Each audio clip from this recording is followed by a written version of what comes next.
নিজের সবটা বিলিয়ে দিতে নিজেকে যেতে হচ্ছে আমার। আহ, কি নির্মম ভাগ্য নিয়ে জন্মেছিলাম। মা সেদিন মরার আগে আমার মুখে একটু লবণ দিয়ে মারতে পারলো না। তবে হয়তো এমন দিন দেখতে হতো না আমার। কোন দুঃখে যে বাবা আমার নাম রেখেছিল বা কে জানে। অর্থ সুসংবাদ হলেও কি হবে, যেদিকে যাই সেদিকে খারাপ সংবাদ নিয়ে আসি। অভাগীর চোখ যেদিকে তাকায় সেদিকেই স্বর্গ শুকায়।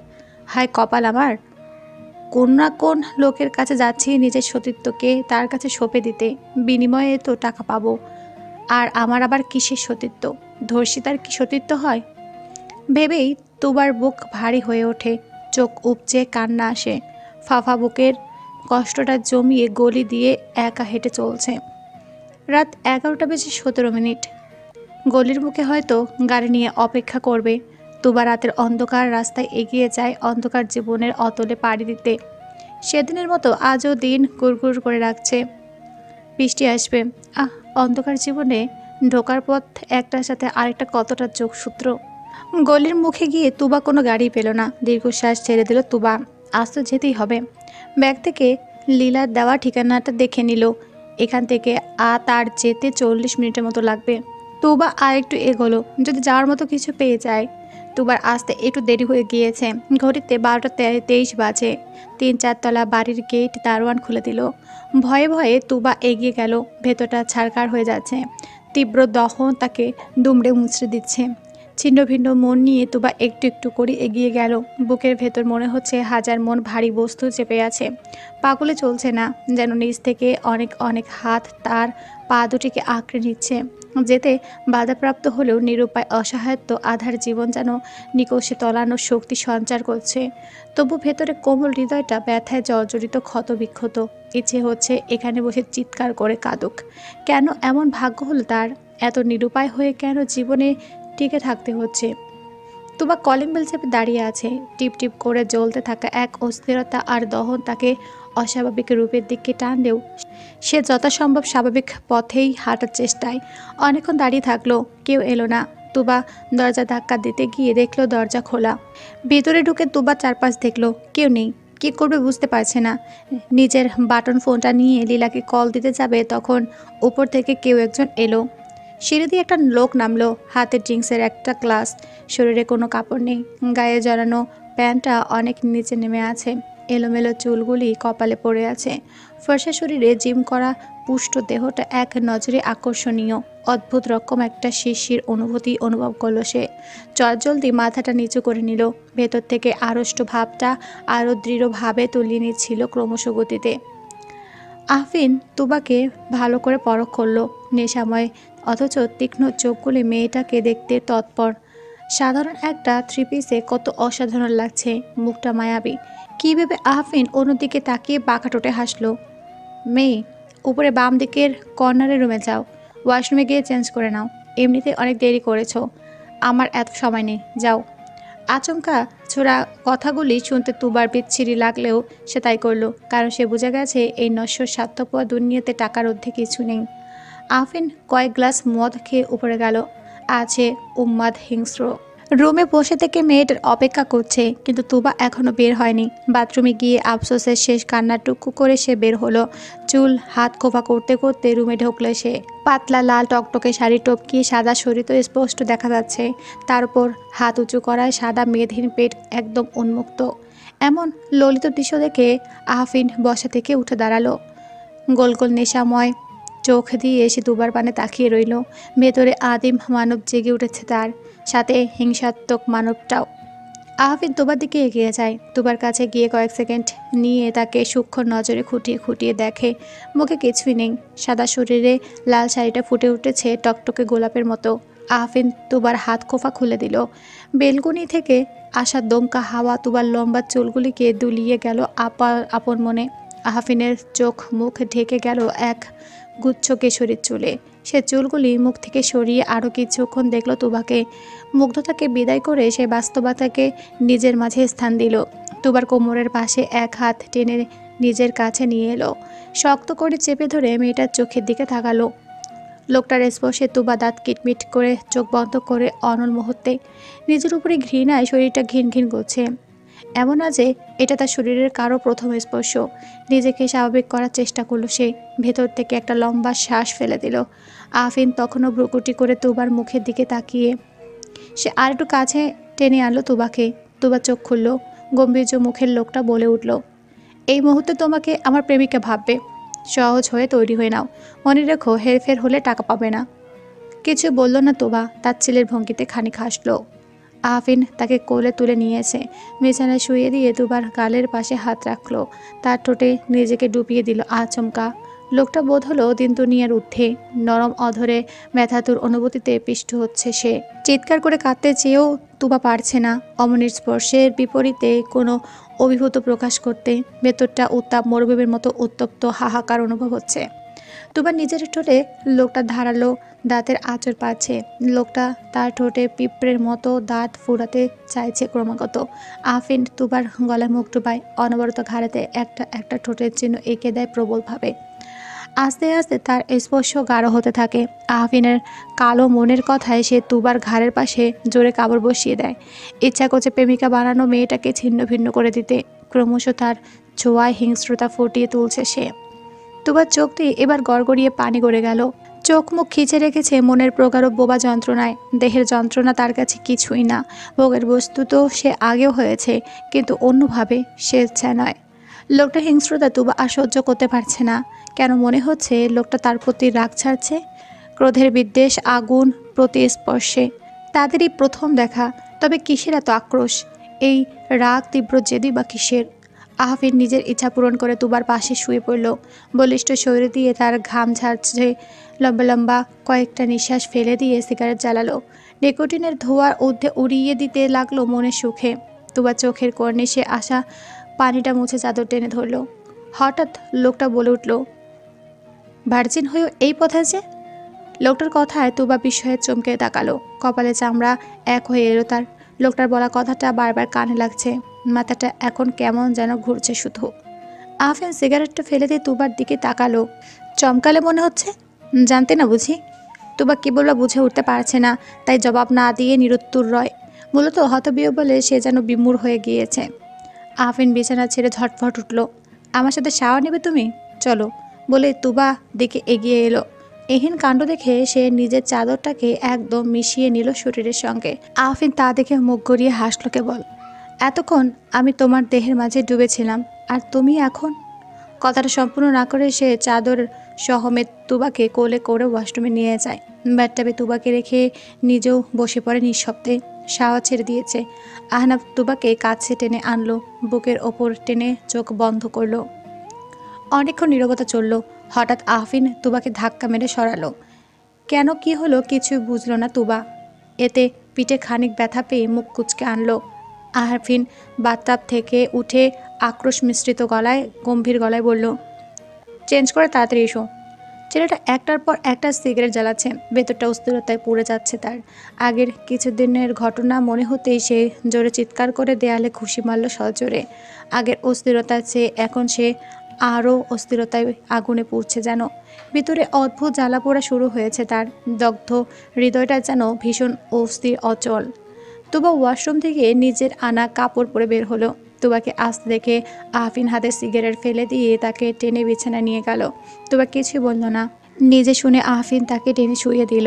মেয়েটাকে জড়িয়ে ধরে চোখ বন্ধ করলো সে। খুব ঘুম পাচ্ছে তার। তুবা খাম্বার মতো শুয়ে আছে মুখ ফিরিয়ে। লোকটাকে তার একদম সুস্থ মনে হলো না। খুব অদ্ভুত, যেন লালসা লোভা তুরের পরিবর্তে বিদ্বেষ আর আক্রোশ স্পষ্ট। ভোরের পাখির কিচিরমিচির আওয়াজে তুবার ঘুম ভেঙে গেল। সবে মাত্র চোখটা লেগে গিয়েছিল তার। পাশ ফিরে দেখতে পেল তার গলায় মুখ দিয়ে লোকটা ঘুমিয়ে গেছে। হালকা আলোয় তুবার লোকটার মুখ দেখল। মুখের মাঝে যেন ইন্দ্রজাল লুকায়িত। তুবা বিছানার পাশে টেবিলে চোখ দিল। একটা খাম দেখতে পেল। ঘুমের ঘরে লোকটা বলেছিল এটা তারই প্রাপ্য। তুবা খামের দিকে তাকিয়ে অন্যরকমভাবে হাসল, যে হাসিতে শুধু লুকায়িত আছে এক বুক দহনের বোবা অপ্রকাশিত যন্ত্রণা। আহফিনের ঘুমটা হঠাৎ করে ভেঙে গেল। বিছানা তাকিয়ে মেয়েটাকে দেখতে পেল না আর। সারা ঘরের চোখ বুলিয়েও পেল না। মেয়েটার আনা ব্যাগ, তার টেবিলের উপর রাখা খামটা কোনোটাই নেই। নিঃসন্দেহে চলে গিয়েছে সে। আহফিন দ্রুত নিজের ফোন বের করলো। কেন যেন লীলার নাম্বারটা ডায়াল করলো অস্থির ভঙ্গিতে। সকালের আলো চারদিক আলোকিত করে তুলেছে, কিন্তু তার অন্ধকার জীবনে এই দিনের আলো আলোকিত করতে পারবে না। সেখানে শুধু নিকষতার আবির্ভাব ঘটবে প্রতিদিন, প্রতি মুহূর্তে। হেঁটে হেঁটে তুবা ওখান থেকে এসেছে। ভিতরের মাঝে যে কি চলছে তা বোঝার ক্ষমতায় সে অক্ষত নেই। শুধু এতটুকু বুঝতে পারছে তার ভেতরে খুব যন্ত্রণা হচ্ছে, খুব বেশি জ্বালা পোড়া হচ্ছে। তবে সে প্রকটনে ব্যর্থ। ভেতরটা কেমন ফেঁপে উঠেছে দাবানলের মতো তীব্র যন্ত্রণায়। শুধু আকস্মিকতা ছড়িয়ে যেতে অক্ষম।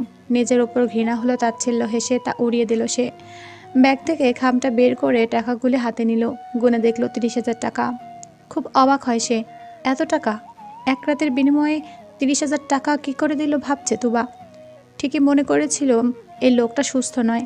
আর এত বড়লোক মানুষের কাছে কি টাকার দাম আছে? টাকার মর্ম তো বোঝে তারা, যারা তার মতো টাকার নিকট অসহায়, নাচার। টাকার দিকে তাকিয়ে বুক ভরা কষ্ট নিয়েও খুশিতে তুবা তুচ্ছ হেসে উঠল। লোকটাকে নিয়ে ভাবছে সে, আহ কি দুনিয়া আর দুনিয়ার লোক, কত সহস্র তফাৎ এখানে। তুবা আবারও হেঁটে চলে বাড়ির দিকে। লীলা কল ধরছে না। আহফিন রাগে ফোনটা বিছানার উপর ছুঁড়ে ফেলল। ড্যামিট, কাল বেশি নেশা ধরে গিয়েছিল। মেয়েটার নাম পরিচয় কিছু জানা হলো না। আর এই লীলা পিলা কেন কল ধরছে না? নিজের অস্থিরতা দেখে আহফিন থমকে গেল। ভ্রুকুটি করে নিজেকেই প্রশ্ন করল, ওয়েট, আমি মেয়েটার জন্য এত হাইপার হচ্ছি কেন? ওর কাজ করেছে, টাকা নিয়ে গেছে, ব্যাস। এত ইন্টেনশন কি আছে? বাট থেমে গেল আহফিন। আমার বিড়বিড় করতে লাগলো, দেখে তো ভদ্রই মনে হয়েছে। অমন মেয়ে এই রাস্তা কেন এলো? প্রথমে বোধ হয় আমার কাছে নিজেকে তুলে দিয়েছে বোকা মেয়েটা। ঘটনা তো সেটাই বলে, কিন্তু মেয়েটার মুখ তবু বিষণ্ণ ছিল, একদম চুপচাপ। কৌতূহল ছিল, সবচেয়ে বড় কথা সে স্নিগ্ধ মায়াবী ছিল। তুবা সকালের খাবার নিয়ে বাড়িতে ফেরে। সাথে বাড়িতে যা যা ছিল না সেসব। যেটা জরুরি তা হলো বোনের ঔষধ। বাড়ি ঢুকতেই শিরিন বলে উঠলেন, এই এত বাজার কই থেকে আনছোস? কই আইসলি সারা রাত? তুবা উত্তর দিল না, ক্লান্ত বিষণ্ণ মুখে আওড়ালো, দেখে নাও যা যা লাগবে সব আছে কিনা ওখানে। তুবার এহেন হেয়ালি ভাব দেখে চোখ মুখ শক্ত হয়ে এলো ওনার। তেরে ঝঙ্কার গলায় তিনি শুধালেন, আমি তোরে কি জিগাইলাম? একবার তাকালো না সে শিরিনের মুখের দিকে, আর না কোনো জবাব দিল। একদম বিষণ্ণ যেন তার চেহারা। নির্বিঘ্নে ব্যাগ থেকে 10,000 টাকা বের করে শিরিনের হাতে তুলে দিল আর বলল, এই টাকাটা রাখো, যা দরকার খরচ করো, আর বাকিটা তুষির চিকিৎসার জন্য রেখে দাও। এত টাকা পেয়ে শিরিন হতবাক। কাপা গলায় তিনি প্রশ্ন করলেন, এত টাকা কই পাইছস তুই? হ্যাঁ রে তুবা, হাসা কইরা কত আমারে? টাকার দরকার এনে দিয়েছি। কোথা থেকে আনছি তা দেখার বা জানার দরকার নেই। নাস্তা এনেছি, দেখো ওখানে। তুবা সুরসুর করে চলে গেল সোজা বাথরুমে। এদিকে শিরিন তম্বার মতো দাঁড়িয়ে আছেন টাকার দিকে তাকিয়ে। বিষয়ে ওনার গলা দিয়ে বারংবারের মতো ঝঙ্কার তোলা কিছু কথা তুবার দিকে ছুটতে পারলেন না এবার। শাওয়ারের নিচে বসে ভিজতে শুরু করেছে মেয়েটা। নিঃশব্দে টুপটাপ করে বিষণ্ণ অশ্রু গড়িয়ে পড়ছে মুখ বেয়ে। দেখা শোনার বোঝার কেউ নেই। এই এত বড় পৃথিবীতে সে বড্ড একা, খুব অসহায়, সংজ্ঞাহারা। সে তখন থেকে লীলাকে কল করে যাচ্ছে আহফিন, কিন্তু তোলার নাম নেই। অবশেষে ঘুম জানানো কণ্ঠে কল রিসিভ করে সে বলে উঠল, আব্বে কে রে শালা, ঘুমটা নষ্ট করে দিলি? অস্পষ্ট কণ্ঠস্বর বোধহয় কিছু শোনা যায়নি, তাই ওপাশ থেকে গম্ভীর গলায় শোনা গেল, আমি আহফিন চৌধুরী বলছি। লাফ দিয়ে লীলা বিছানা থেকে উঠে বসলো। চোখের ঘুম ছুটে গিয়েছে তার। আহফিনকে সে চেনে, তাই ভয়ের ঢোক গিলে বলে, আপনি বলুন স্যার, কি বলবেন? নতুন কাউকে লাগবে? ফোনের ওপাশ থেকে ভয় জড়িয়ে তুলার মতো শীতল ধারালো কণ্ঠ ভেসে এলো, কাল যে মেয়েটাকে আপনি পাঠিয়েছিলেন, আমি তার নাম ঠিকানা জানতে চাই। লীলা কী বলবে বুঝতে পারে না। ভাবনায় তার কপাল কুঁচকে আসে। সকাল সকাল চিন্তায় তার মাথা ব্যথা শুরু হয়েছে। নিরুত্তর বসে থাকায় আহফিন ধমকিয়ে উঠল যেন, কি হলো? কি জিজ্ঞেস করেছি আপনায়? ভয়ে শুকনো ঢোক গিলল লীলা। ঝটফট জবাব দিল, আমি আপনাকে ম্যানেজ করে বলে দিচ্ছি সব, তাড়াতাড়ি করবেন। জি স্যার। দম করে কলটা কেটে গেল। লীলা ফোন রেখে থম মেরে বসে থাকে কিছুক্ষণ, যেন সে কিছু একটা মেলানোর চেষ্টা করছে। তুবা অনেক সময় পার করে বাথরুম থেকে ফিরে এলো। তার বোন তুষি এখনও ঘুমাচ্ছে। তুবা তার দিকে তাকিয়ে রইল অনেকক্ষণ। ফোনে কল আসতেই ব্যাগ থেকে বের করে রিসিভ করলো। হ্যালো লীলাপু, বলো। আমি তোমাকে কল করতাম। তুবা, তুই কফি শপে আয়, দেখা করব। আচ্ছা বলতেই লাইন কেটে গেল। তুবা ফোন রেখে বিছানায় বসলো। শরীরটা বড্ড ক্লান্ত, ম্যারম্যার করছে। সারা শরীরে তীব্র অসহনীয় ব্যথা। একটু নড়াচড়া করলেও যেন ব্যথা তার কামড়ে ধরছে। এমন সময় ঘরে প্রবেশ করলেন শিরিন। এসে জিজ্ঞেস করলেন, খাইতি না? বিবস্ব মুখে কঠোর ভঙ্গিতে তুবা জবাব দিল, না, খিদে নেই তেমন। তার এমন কথা শিরিনের যে পছন্দ হয়নি তা সে ধরতে পারল ওনার মুখ দেখে। কিছু না বলে ব্যাগ গুছিয়ে নিচ্ছে বের হওয়ার জন্য। তার এমন গা ছাড়া ভাব দেখে শিরিন ফুঁসে বলে ওঠেন, তাইলে ডাব্বা মারা খাওন আনসোস ক্যারে? তুবার অকপটের জবাব, তোমরা খাও। নিজের কৌতূহল দমিয়ে রাখতে না পেরে হুঙ্কার ছেড়ে আগুন মেশানো গলা শিরিন এবার জানতে চাইলেন, তুবা সত্যি কইরা কত, তুই কি কাম পাইছস এখন? রাতারাতি এত বাজার টেহা কোন হান থেকে আনছস ক আমারে?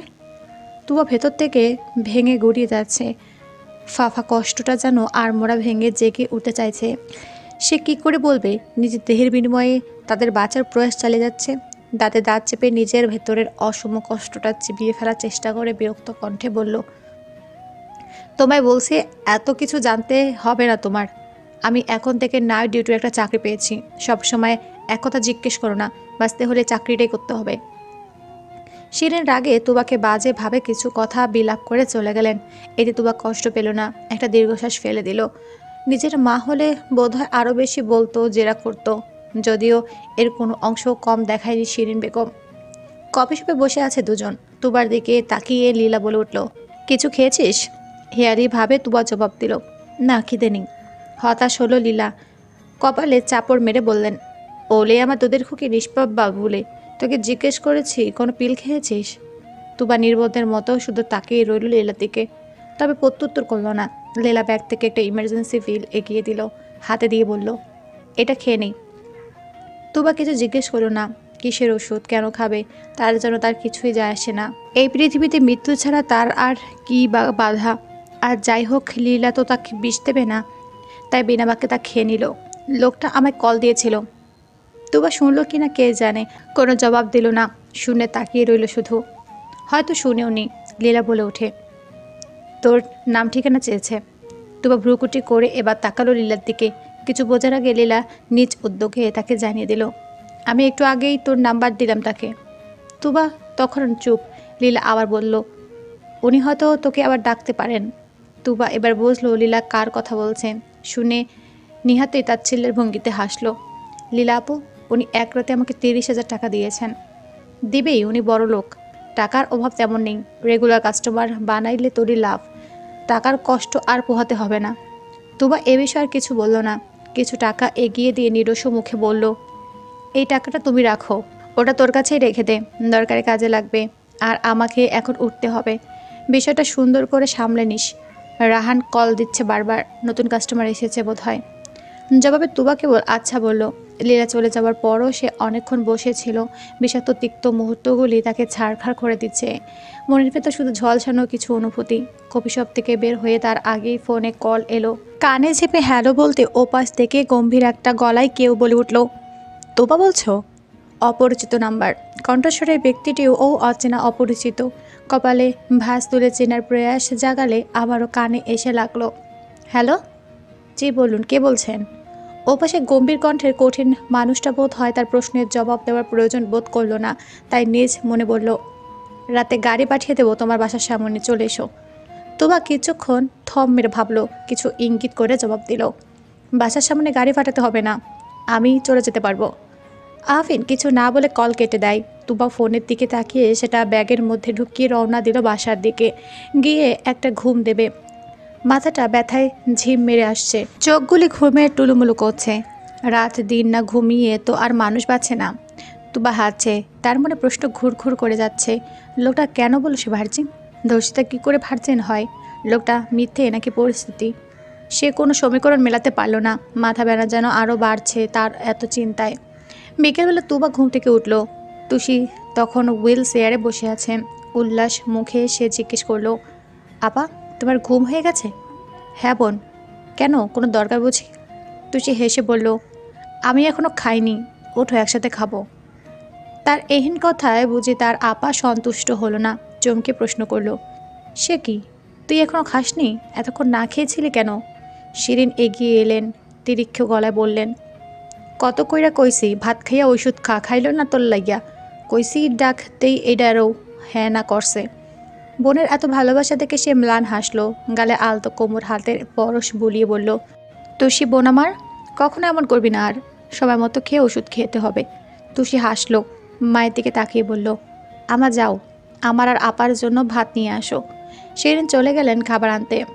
ঘড়ির কাঁটা তখন 7টায়। তখন আফিনের নাম্বার থেকে কল এলো। বাটন ফোনের ছোট্ট স্ক্রিনে অন্ধকার নাম ভাসলো। তুবা কল ধরে বলল, আসছি। তারপরে কল কেটে দিল। বের হওয়ার সময় তুষি জিজ্ঞেস করলো, আপা কই যাও? অকপটে তুবার মুখ দিয়ে বের হলো, কাজে। কইতে হলি তুষি ফের প্রশ্ন করলো, রাতে কিসের কাজ আপা? তুবার বলতে ভেতরটা ফেটে যাচ্ছে। তীব্র দহন যেন দাউ দাউ করে ত্বরান্বিত হলো। নিজেকে সামলে কোনো রকম জবাব দিল সে, নাইট ডিউটি চাকরি বোন, তুই বুঝবি না। আর আমার ফিরতে সকাল হবে, খেয়ে ওষুধ খেয়ে ঘুমাবি কিন্তু। পেছন থেকে তুষি ডাকলো, আপা। দাঁড়ালো তুবা, যেতে গিয়েও থামলো সে। আবারও তুষির কাছে এগিয়ে এলো, মুখে নিষ্প্রভ হাসি তুলে তুষির গালে হাত রাখলো। ক্ষীণ কণ্ঠে জিজ্ঞেস করলো, বল বোন, তোর কিছু লাগবে? কি আনতে হবে আসার সময়? তুষি তাকে আশ্চর্য করে দিয়ে বিষণ্ণ কণ্ঠে প্রশ্নবিদ্ধ করলো, তোমার অনেক কষ্ট না আপা সারা রাত কাজ করতে? বুক ফেটে দুমড়ে মুচড়ে যাচ্ছে তুবার। বুকের দগ্ধ পোড়া ঘায়ে আরও যেন আঘাতে জর্জরিত হলো সে। চোখগুলি জলমল করে উঠতে চাইল মুহূর্তের মাঝে। সে গুলিকে নির্মমভাবে পা দিয়ে মারিয়ে শুকনো হাসি ঝুলানোর অভিপ্রায়ে তুবা বলল, না তুষি, আমার একটু কষ্ট হয় না। আমি আমার বোনের জন্য সব করতে পারি। এখন আসছি রে, আমার লক্ষ্মী বোন যেন সময় মতো ওষুধ খেয়ে নেয়। তুবা তুষির কপালে আলতো চুমু দিয়ে উঠে দাঁড়ালো।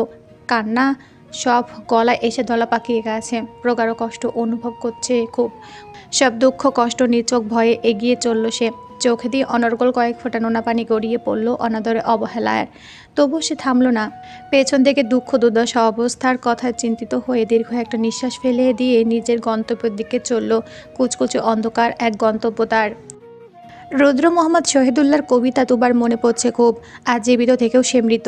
জীবন সংগ্রামের ভয়াল যুদ্ধে পরাজিত হয়ে জীবিত মমিতে পরিণত হয়েছে, যেখানে দুঃখ কষ্ট ভালো লাগার অনুভূতিগুলো চাইতে আর আঁকড়ে ধরা যায় না। ভেতরে সেই অনুভূতিগুলো কালো মেঘ কাটিয়ে প্রকাশ করার কোনো অবকাশ নেই। সেখানে আছে শুধু অন্ধকারাচ্ছন্ন ঘোর। ভাবতে ভাবতে তুবা আনমনে হেঁটে চলছিল। নীরব রাস্তা, আকস্মিক অপরিচিত একজন লোকের কণ্ঠ পেয়ে চমকে উঠল সে। হকচকিয়ে পাশ ফিরে তাকালো। মগ্ন ভাবনার ভেতর লোকটার কথায় কোনো প্রভাব খাটল না। কি বলল সেটাও শোনেনি সে। খানিক ভয় নিয়ে ভ্রুকুটি করে তাকালো এদিক। লোকটা পুরো গলায় বলে উঠলেন, গাড়িতে উঠে বসুন, আপনাকে স্যার নিয়ে যেতে বলেছেন। তুবা লোকটাকে কয়েক সেকেন্ড সময় নিয়ে দেখলো। আর কিছু না বলে সে গাড়িতে উঠে পড়ল। ওই লোকটা কিনা মানা করেছিল সে গাড়ি পাঠাতে, তবুও কেন পাঠাতে গেল ভেবে কপাল কুঁচকে এলো তার। গাড়ি অন্ধকার রাস্তা ল্যাম্পপোস্টের হলুদাভ আলোয় এগিয়ে যাচ্ছে। আরেকটা কালো রাত চলে এলো জীবনে। আবার অন্ধকার, গুটগুটে নিকষ অন্ধকার। না জানি এই রাতের ভিড়ে কবে সে বিলুপ্ত হয়ে যায়। আফিন ড্রমরুমে বসে ড্রিঙ্ক করছে। চোখের পাতাগুলো পড়ছে না তার। ফেলে আসা 3 গুলি নিয়ে সে চিন্তা করলো। রাগে শরীরটা কেমন করে উঠল। এক টানে গ্লাসের ড্রিঙ্ক শেষ করে জোরে নিঃশ্বাস ফেললো কয়েকটা। সোফার মাথায় এক হাত দিয়ে হেলান দিল আয়েশিভাবে। আজকাল ভেতরটা বড্ড জলে। রাগে না কষ্টে তা বুঝতে পারে না সে, শুধু অস্থির হতাশ লাগে। তুবা কলিং বেল বাজালে আহফিন এসে দরজা খুলে দিল। এক নজর দেখলো তাকে। পথ ছেড়ে দাঁড়ালে তুবা ধীর গতিতে ভেতরে ঢুকলো। আফিন দরজা লাগিয়ে দিয়ে তুবাকে সোফায় বসতে বলল। তারপর কিচেনে গিয়ে কী সব করতে লাগলো বোধ হয়। তুবা আর চোখে কয়েকবার দেখলো। অল্প সময় যাওয়ার পর আহফিন 2টা মগ নিয়ে এলো। একটা নিজের হাতে রেখে অপরা তুবার দিকে এগিয়ে দিল নিঃশব্দে। মাথা খানিক নিচু করে তুবা বড় বড় চোখ নিয়ে মানুষটাকে দেখে নিল। আহফিন নিজের মগে 2 চামচ দিয়েও তুবাকে ওভাবে বসে থাকা দেখে কুন্দভাবে বলল, কফিটা নিশ্চয়ই আমি তোমাকে ঠান্ডা করতে দেইনি, সো ফিনিশ ইট। তুবা জবাব দেয় না। মৃদু জড়তা নিয়ে মাথা নুয়ে নখ কোটে। মাঝারি আকারে একটা নখের সাথে আরেকটা নখের ঘর্ষণ তুললে অদ্ভুত শব্দ তৈরি হয়। এই ঘর্ষণের মাঝেই বুঝি নিজের ভেতরের অস্বস্তি বহিঃপ্রকাশের অভিপ্রায় সে। আহফিন আর চোখে বিষয়টা পরখ করলো। তীক্ষ্ণ গলায় বলে উঠল, হোয়াট হ্যাপেন? তুবা যেন একটু কাঁপলো। বুকের ওঠানামা বাড়ল তার। তবুও নিজেকে সামলে নিয়ে স্থিরভাবে বসে রইল। কঠিন মুখে জবাব দিল, আমার লাগবে না ধন্যবাদ। তুবা, মুখের উপর কথা আমার ভালো লাগে না। তাই যা বললাম করে নাও। অ্যান্ড ফিউচার যখন যেটা বলবো তখন সেটা করবে। ক্লিয়ার? জবাব দিল না তুবা। এক পলক তাকিয়ে আবার চোখ ফিরিয়ে নিল সে। ফের না করতেও তার কেমন অস্বস্তি লাগলো, তাই টেবিল থেকে অনিচ্ছায় মগটা তুলে নিল সে। কিন্তু মুখে দিতেও ইতস্তত বোধ করছে, কারণ যতবার সে কফি চা খায় প্রথমবারই ঠোঁট বা জিহ্বা পুড়ে ফেলে। এটা যেন তার সাথে হবারই কথা। পরে দেখা যায় ভাত খেতে গেলে জ্বালা হয়, তাই তুবা কফির মগে 2-3 বার ফু দিল। এবার বেশি সময় নিয়ে ফু দিয়ে চুমুক দিল কাপে। আহফিনের এই বিষয়টা বড্ড হাস্যকর ঠেকলো। আনমনে সে হেসে উঠল মুখ ঘুরিয়ে। তুবা, নামটা বেশ সুন্দর। আকোচাত কথাটা ছুঁড়ে একটু সময় নিল আহফিন। সোফায় আয়েসি ভঙ্গিতে বসে এসে কফের মুখে ঠোঁট ছোঁয়ালো, সেই সাথে ধারালো নজরে তুবার শরীর বুলাতে ভুলছে না। তুবাকে নীরব ইতস্তত করতে দেখে প্রশ্ন করলো, তো তুবা, তোমার এই পথে আসার কারণ? তুবার নজর উপরে তুলল, ভুসভুস করে রাগ জ্বলছে তার। বসা থেকে হুট করে উঠে দাঁড়ালো, সাফ সাফ স্পষ্ট গলায় কঠোরভাবে জানালো, আপনি আমার ব্যক্তিগত বিষয় নিয়ে প্রশ্ন করতে পারেন না। আমি এখানে যে কারণে এসেছি সেটার বিনিময়ে আপনি শুধু আমায় টাকা দিতে পারেন, এর বেশি কিছুই না। আফিন তখনও শান্ত ছিল, চোখে সূক্ষ্মতা আর ঠোঁটে অবজ্ঞার হাসি ঝুলে সে তখনও বসেছিল সোফায়। একটু সময় নিয়ে তুবার উদ্দেশ্যে বলল, বসো। তুবার চোখ মুখ শক্ত, সে এখনও ঠায় দাঁড়িয়ে আছে। কি করবে তা যেন বুঝতে পারছে না, বোধহয় দ্বিধাদ্বন্দ্বে ভুগছে। চলে যাবে নাকি বসবে তা নিয়ে সন্দিহান দুটানায় পড়েছে সে। হঠাৎ আফিন ধমক সুরে বলে উঠল, বসতে বলেছি। তুবা ভয়ে কেঁপে উঠল, শঙ্কিত নজরে ছোট ছোট চোখে তাকালো মানুষটার দিকে। খুব আশ্চর্য হলো সে, এমন করে ধমক তার বাবা দিতে পারতেন। এক অদ্ভুত বশে আড়ষ্ট হয়ে তুবা বসে পড়ল। তোমার সাথে আমার নতুন পরিচয়, তাই আবারও বলছি, এক কথা বারবার বলতে আমার মোটেও ভালো লাগে না। মুখের ওপর না শব্দটা শুনতে একদমই রাজি নই, আর এমন করবেও না। হ্যাঁ, তোমাকে যেটা বলা দরকার, এখন থেকে আমি যখন তোমাকে আসতে বলবো তখনই তুমি আসবে। আর লীলা নামের মেয়েটাকে আমি বলে দিয়েছি, ও তোমাকে আর কারো কাছে যেতে বলবে না, কারো খোঁজ তোমার কাছে আসবে না। তুমি আমার জন্য পার্মানেন্ট। বুঝাতে পেরেছি? তো বা কপাল কুঁচকে তাকিয়ে রইল লোকটার দিকে। লোকটার কথাগুলি অস্বাভাবিক লাগলেও নীরব রইল সে। ভ্রুদণ্ডের মাঝে এখনও সরু ভাঁজ। রুক্ষ গলা আবারও সে বলে উঠল, এবার উপরে আসো। আফিন হাতের মুখটা রেখে দরবের সাথে সিঁড়ি ঢাঙ্গিয়ে যাচ্ছে। সেও লোকটাকে যেন দিক নির্দেশক ভেবে বিমূঢ় রূপে তালে তাল মিলিয়ে পিছু নিল। প্রগলভহীন পায়ে ধীরে ধীরে এগিয়ে গেল আহফিনের ঘরে। সংশয় উদ্বিগ্নতা নিয়ে ঘরের একরে দাঁড়িয়ে রইল নির্মল মুখে। তাকে নিজে থেকে অনেকটা দূরে দাঁড়িয়ে থাকতে দেখে কপালে সরু ভাঁজ আঁকে আহফিন, যেন রুষ্ট ভঙ্গিতে বলে, দূরে দাঁড়িয়ে আছো কেন, এদিকে এসো। তুবা মাথা তুলে তাকালো। মৃদু তিক্ত বিরক্ত ভাব ছেয়ে গেল হৃদয়ে। তবু নিরুপায় তাকে মানুষটার আদেশ আজ্ঞা পালন করতে এগিয়ে গেল ওনার দিকে। আবারও একটু দূরে দাঁড়াতেই যেন কর্কশ গলায় আহফিন বলল, আরও কাছে এসো ড্যামিট। দাঁত খিঁচে আরও 2 পা বাড়িয়ে দিল আহফিনের দিকে। অতঃপর মাথা নিচু করে নীরবে দাঁড়িয়ে রইল। খানিক বিরক্ত মুখে আহফিন একটা শপিং ব্যাগ এগিয়ে দিল তার দিক। বাবলিসিন গলায় বলল, চেঞ্জ করে পরে নাও। তুবা বাড়িয়ে দেওয়া শপিং ব্যাগটার দিকে তাকিয়ে এবার গরম চোখে তাকালো আহফিনের দিকে। শুকনো গলায় কঠোরভাবে বলল, আমার এসবের কোনো দরকার নেই। আর মিস্টার আফিন চৌধুরী কাজ ব্যতীত অন্য কোনো বিষয়ে আগ্রহ দেখাবেন না, এসব আমার পছন্দ নয়। কি হলো কে জানে? আফিন ঠোঁট টিপে আড়ালে হাসলো, আবারও তাকালো তুবার দিকে। এবার বেশ সুচালো হলো তার চোখের দৃষ্টি। সে আচমকা তুবার কোমরে নিজের শক্ত হাতের চাপ প্রয়োগে কাছে টেনে আনলো। খানিক চিবিয়ে বলল, কি প্রয়োজন অপ্রয়োজন সেটা আমি বুঝবো তুবা মাই ওমেন। আপাতত মুখের শাটার লাগিয়ে চুপচাপ চেঞ্জ করে নাও, উইদাউট রিজন। আফিন তাকে ছেড়ে হনহন পায়ের কদম ফেলে চলে গেল। তুবার কান্না পাচ্ছে, ব্যথায় কোমরে হালকা করে হাত লাগিয়ে দেয়। শপিংয়ের দিকে তাকিয়ে সেটা ব্যাগ থেকে বের করে, দেখতে পায় টকটকে লাল রঙের লং লাইটি। তাচ্ছিল্যের সহিত হাসল তুবা। নিজেকে লোকটার হাতের পুতুল মনে হয় তার। টাকার জন্য নিজেকে পুতুলি বানাতে হলো তাকে। আফিন হালকা ড্রিঙ্ক করে এসেছে। বিছানায় বসা তুবার দিকে কিছুক্ষণ তাকিয়ে পা থেকে মাথা পর্যন্ত দেখলো। আচমকা নেশালো গলায় বলল, তুবা, তুমি দেখতে খুব আকর্ষণীয়। মোহিত রূপ তোমার। নিজের কাছে তোমাকে এত আকর্ষণীয় লাগে কেন বলো তো? তুবা তাকালো ওনার দিকে। আফিন এসে তার গালে চুমু দিল। তেতো অনুভূতিতে সে দাঁত খিঁচে আনলো তখনই, তবে নীরবে চুপটি রইল। আফিন ঘোর লাগা নয়নে তাকিয়ে আছে তুবার দিকে। মেয়েটা নিঃসন্দেহে আগুন সুন্দরী, আকর্ষণীয়। মায়ার মুখটা বড্ড বুকে লাগে। বুকের ভেতর কেমন যেন একটা অনুভূতি হয় তার। সে ধীর গতিতে তুবার ঠোঁটের কাছে যেতে চাইলে তুবা পাথরের মতো নিজেকে শক্ত করে নিল। মুখ ফিরিয়ে ফসকে বলে ফেলে, আমি মদের বাজে গন্ধ নিতে পারি না, বমি আসে আমার, দয়া করুন। আফিন কোনো উত্তর দিল না। আর না তুবার এমন স্পর্ধায় বারণ মানল। সে বা হাত দিয়ে তুবার মুখ নিজের দিকে আনলো। মেয়েটা তখনও চোখ মুখ খিচে রেখেছে দেখে বিদীর্ণ হাসল সে। তুবার ঠোঁটের দিকে ঠিকই এগিয়ে দিয়ে খানিক কোমল স্পর্শ করলো মাত্র। তারপর ঘুরে ঘাড়ে মুখ ডুবিয়ে দিল আচমকায়। তুবা পাথরের মতো দাঁড়িয়ে রইল কেবল। বুকে তোলপাড় হলেও সে নিভৃত ভঙ্গিতে অচল। আহরে জীবনের আধার রাত। চাদরসহ মুড়িয়ে তাকে নিয়ে ওয়াশরুমে নিয়ে গেল আহফিন। বাথটবে কিছুক্ষণ বসে রইল একসাথে। আজ আহফিন তুবার দিকে অনেকক্ষণ তাকিয়ে খুঁটিয়ে খুঁটিয়ে দেখতে লাগলো কিছু একটা, যেন কিছু খোঁজার চেষ্টা করছে এই আদলে। মনের কৌতূহলের বাসাটা আরও বড় হতে লাগলো যেন। মেয়েটা যেমন আকর্ষণে তেমনি কৌতূহল উদ্দীপনায় ভরপুর। দেখো চোখে মুখে কত বিষণ্ণতা, তবুও স্বেচ্ছায় সঁপে দেয় নিজেকে। বিদ্রুপের মিশ্রণে কেবল হাসলো আহফিন। একটা সুতির পাতলা থ্রিপিস পরে বাইরে এলো তুবা। লোকটা ঘরে নেই।